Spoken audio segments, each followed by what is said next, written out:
All right, guys, the S23 Ultra is here in Graphite, 512 gigabyte version here. All the colors I do like, but the Graphite looks so clean to me, so I'm hyped up to check it out. The packaging on here, nothing special. We all know how Samsung is doing it, but let's take a look at this Graphite color and see how good this looks. I do like how they did it. This whole packaging setup looks clean this year.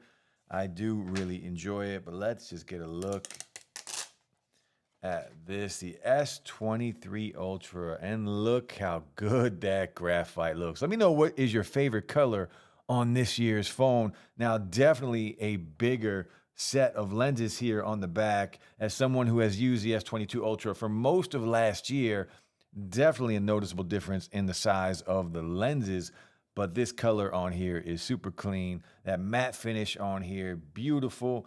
Different corners, different rounded edges on here compared, a little more boxy design than compared to last year's phone, which I do prefer, but overall very nice. And remember, the old Notes did have this boxy design, so I'm glad we are getting back to that. But that, man, that Graphite color on the back, look how good that looks, guys. Let me know below, drop some comments. That's it, just a quick unboxing. I got a ton of videos coming on this device. Peace.